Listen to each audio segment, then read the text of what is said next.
నమస్తే, welcome to our channel. TTD గోశాల వ్యవహారంపై మాజీ మంత్రి ఆర్కే రోజా గారు కొన్ని కీలక వ్యాఖ్యలు చేయడం జరిగింది. చంద్రబాబు నాయుడు గారి గురించి, అదేవిధంగా పవన్ కళ్యాణ్ గారి గురించి కూడా ఆమె మాట్లాడారు.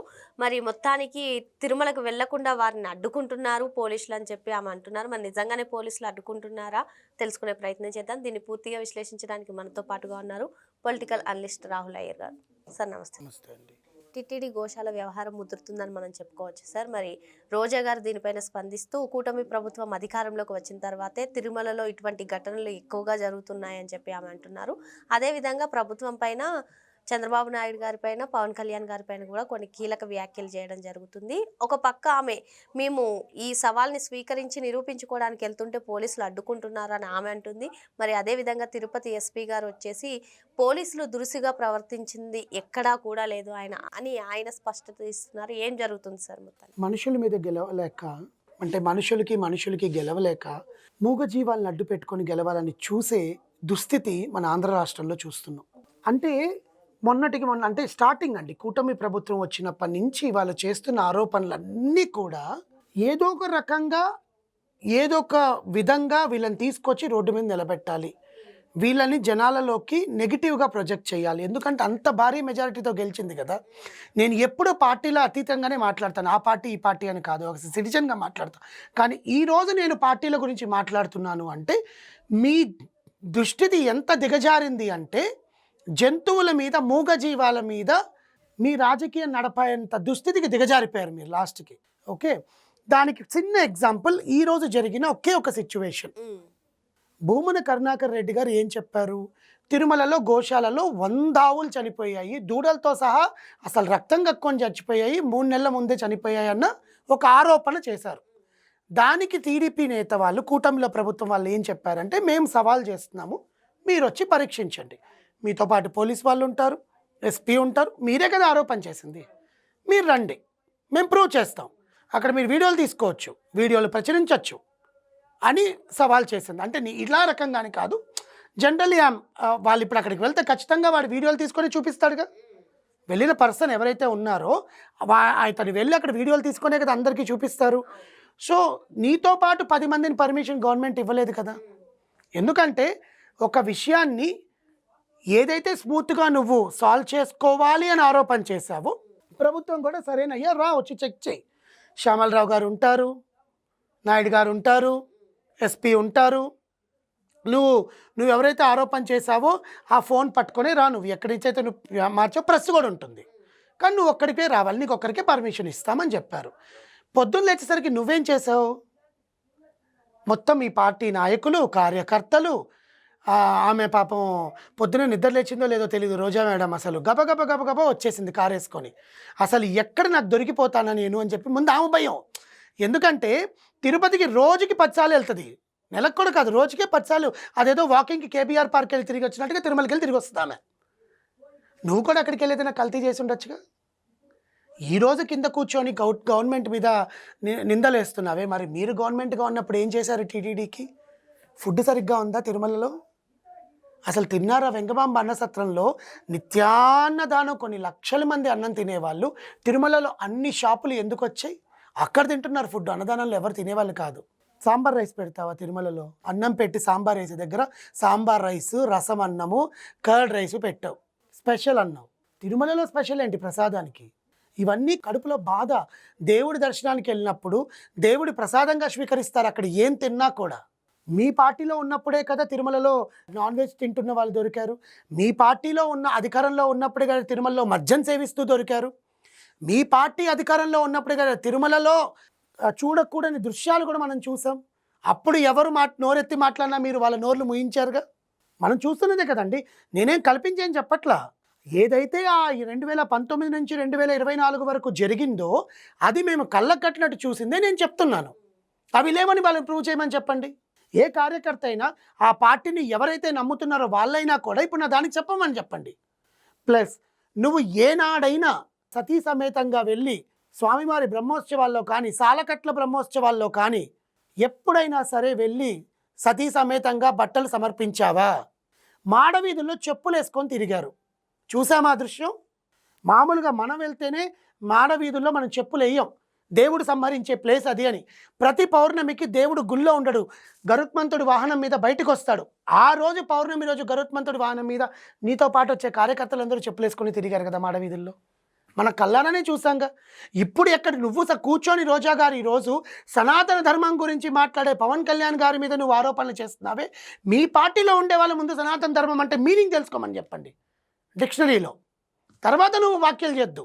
గోవులు చనిపోతున్నాయి సంవత్సరం రోజుల నుంచి, దానికి వయస్సు కృత్య, వాటికి వయసు ఉంటుంది కదండి. ఎప్పటి నుంచో తిరుమల గోశాలలో గడ్డి వాళ్ళు పెట్టేదంతా తింటూ బతికే గోవులు కొన్ని ఏళ్ళు బతకాల్సినటివి మీరు పెట్టే కల్తీ గడ్డితో, కల్తీ రసాయనాలతో, తౌడులో కూడా కల్తీ చేసే మీరు గోవులు చనిపోవడానికి కారణం కూటమి ప్రభుత్వం అని ఎలా చెప్తున్నారు?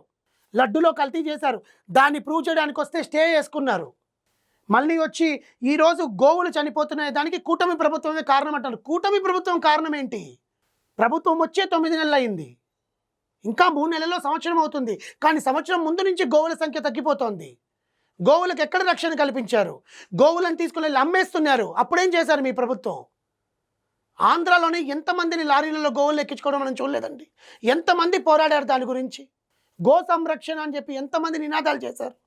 ఇప్పుడు వచ్చి గో సంరక్షణ మీద మీరు కూటమి ప్రభుత్వాన్ని నిందిస్తూ మీరు కూర్చొని మమ్మల్ని అడ్డుకట్టగా మమ్మల్ని హౌస్ అరెస్ట్ చేశారు. ఎందుకు హౌస్ అరెస్ట్ చేశారు అంటే మీరు అక్కడికి వెళ్ళి గోల చేసి ప్రశాంతంగా ఉండే తిరుమల ప్రభుత్వం, ఇప్పుడు సమ్మర్ తిరుమల ఒక్క రేంజ్లో రద్దీగా ఉంటుంది. పిల్లలకి ఎగ్జామ్స్ అయిపోయినాయి, రిజల్ట్స్ వస్తాయి. ఎగ్జామ్స్ అయిపోయిన పిల్లలందరూ తిరుపతికి, ప్రపంచ నలుమూలల నుంచి మొత్తం తిరుమల అంతా ఎంత రద్దీగా ఉంటుందంటే నిన్న చూశాను నేను, ఆల్మోస్ట్ ఆల్ 7-8 గంటల నుంచి 12 గంటల వరకు క్యూ లైన్లో నిలబడుకున్నారు. కాంప్లెక్స్లో కూడా కాదు, తీవ్రమైన ఎండ. మీరు కనీసం గోశాలలో షెల్టర్ కూడా సరిగ్గా, రేకులకి బొక్కలు ఉన్నాయండి. చూసారా? లాస్ట్ ఇయర్ 2023 కరోనా తర్వాత పైనకు వెళ్ళి, కరోనాలో మనకు అలో చేయలేదు కదా, కరోనా తర్వాత వెళ్ళి తిరుమలలో కానీ టీటీడీలో కింద కానీ గోశాలలకు పైన రేకులకి బొక్కలు ఉన్నాయి. తాగు నీటిలో అంతా ఇవి ఉంటాయి కదా, వాళ్ళకి వాటర్ తాగేదానికి కెనాల్స్ లాగా పెడతారు. ఆ కెనాల్స్లో అంతా ఆకులు, ఫ్రెష్ వాటర్ కూడా లేవు ఆవులకి. అలాంటి ఆవులు రోగాలు వచ్చి వయసురిచ్చా చనిపోకుండా మీకులాగా దుక్కల్లాగా తిని బతుకుంటాయా? I'm so sorry, I'm using unparliamentary language, but మూగజీవాలను అడ్డు పెట్టుకొని మాట్లాడడం తప్పు. మీరందరూ ఇప్పుడు హౌస్ అరెస్ట్ చేశారని బాధపడుతున్నారు కదా, ఒక్క గంట మీరందరూ కామ్గా మీ ఇళ్లలో కూర్చొని ఆయన ఒక్కసారి పైకి వెళ్ళి వస్తే నిజం తెలిసేదిగా, మీరే గెలిచేవాళ్ళుగా ఒకవేళ అది నిజమై ఉంటే. ఇప్పుడు రోడ్డు మీద బైఠాయించి రోడ్డు మీద అడ్డంగా పడుకొని మమ్మల్ని హౌస్ అరెస్ట్ చేశారు, పోలీసులు మా మీద దౌర్జన్యం చేశారు, పోలీసులు మా వాళ్ళని కొట్టారు అని చెప్పి న్యూస్ ఛానల్స్కి న్యూస్ ఇస్తున్నారే. అదీగాక మొన్నటికి మొన్న కూటమి ప్రభుత్వం ఒక డెసిషన్ తీసుకుంది. ఆ పార్టీకి సంబంధించిన ఒక వ్యక్తి, ఒక పర్సన్ ఆ జగన్మోహన్ రెడ్డి గారి భార్య గురించి అనుచిత వ్యాఖ్యలు చేశారని చెప్పి మీరు మొత్తం ఎంత పెద్ద ధర్నా చేయాలో ట్విట్టర్లో అంత పెద్ద ధర్నా చేసేశారు. మళ్ళీ చెప్తున్నాను, అదే రోజా గారు పవన్ కళ్యాణ్ గారిని ఏమన్నారో మీరే చూడండి. ఆడంగి వెదవల్లారా రండి అని పిలుస్తారా? సనాతన ధర్మం గురించి మాట్లాడే నువ్వు ఇప్పుడు గోవులను చంపేస్తున్నావని, గోవులను చంపడానికి కారణం ఆయన అంటారా? తిరుమల దేవుడితో పెట్టుకుంటే చంద్రబాబు నాయుడు గారికి ఏమైందో ఒకసారి రుచి చూశారు, నువ్వు 4-5 రోజుల కోసమే నువ్వు కూడా కొద్దో గొప్ప రుచి చూసావు అని ఇండైరెక్ట్గా తనకు కొడుకు జరిగిన ప్రమాదాన్ని దేవుడికి లింకు పెట్టింది.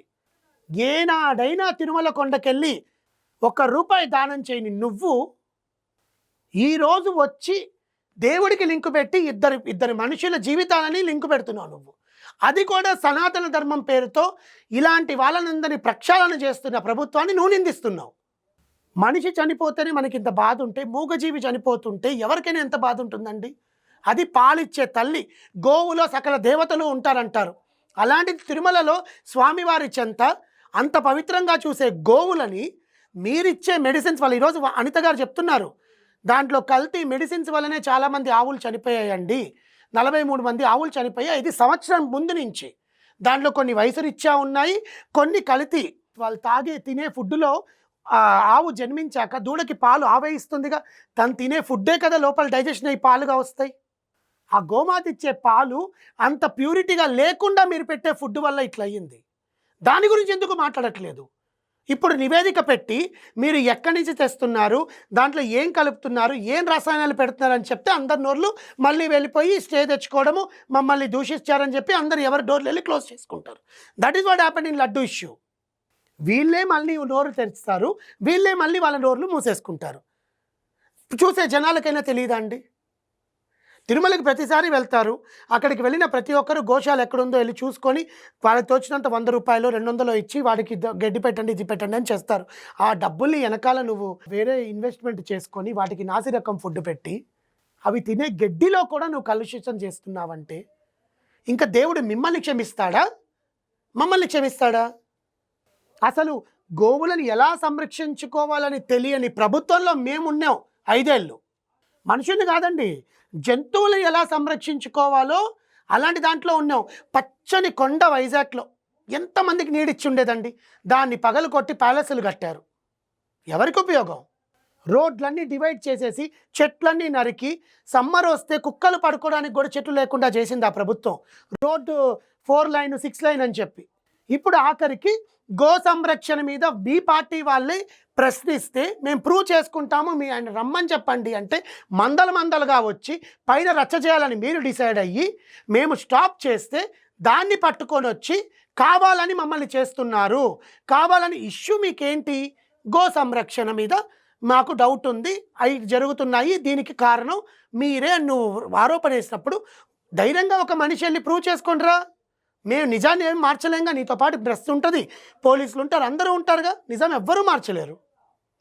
నిజంగా మీకు గోవుల మీద అంత భక్తి ఉంటే, గోవుల మీద మీకు అంత ప్రేమ ఉంటే, పశుపక్షాదుల మీద మీకు అంత ప్రేమ ఉంటే, మీరు సంపాదించే దాంట్లో 100 రూపాయలు దానికి ఇచ్చినా కూడా గోవు బతుకుతుంది. దానికి పార్టీ అవసరమేలే, దానికి నువ్వు రాజకీయం చేయాల్సిన అవసరమేలే. నేను కరాకంటిగా చెప్తున్నానండి, మనుషుల మీద గెలవలేక పశుపక్షాదులను అడ్డం పెట్టుకొని గెలవాలని ట్రై చేస్తున్నారు. దీన్ని దేవుడు నిజంగానే క్షమించడు. అది తిరుపతి దేవస్థానంలో కింద కూర్చొని మళ్ళీ నోరు పదజాలం బూతులు, ఏ బూతులైతే మేము మా పార్టీ వాళ్ళు మాట్లాడారో అని చెప్పి మీరు మాట్లాడుతున్నారే, ఇప్పుడు అదే బూతులు మీరు మాట్లాడుతుంటే మిమ్మల్ని ఏమనాలి? కానీ ఇలాంటి తప్పుడు సమాచారం ఇచ్చేవాళ్ళు ఎవరైతే ఈ గోవులకి కల్తీ మెడిసిన్స్ కానీ కల్తీ ఫుడ్, ఆ గడ్డిలో కూడా కల్తీ ఉంటుంది, అలాంటివన్నీ తీసుకొచ్చి పెడుతున్న వాళ్ళకి ఖచ్చితంగా శిక్షిస్తామని అనిత గారు చెప్తున్నారు. నేను మళ్ళీ చెప్తున్నానండి, మీ గెలవాలనుకుంటే రాజకీయంగా మీరు ఏదైనా ప్రూవ్ చేసుకునేటట్టుగా గెలిస్తే ఇంకొకసారి ప్రజలు మిమ్మల్ని నమ్మి ఓటేస్తారు. అంతేకాని మీరు ఏవో లింకులు పెట్టి దేవుడికి మనిషి పర్సనల్ జీవితంలో లింకులు పెట్టి దూషించి నోరుంది కదా అని చెప్పి మాట్లాడితే తన గొయ్యి తనే తీసుకున్నట్టు మీ గోతులో మీరే పడతారు. మూగ జీవాలను అడ్డు పెట్టుకుని రాజకీయం చేయకూడదని చెప్పి సార్ చెప్తున్నారు. Thank you sir.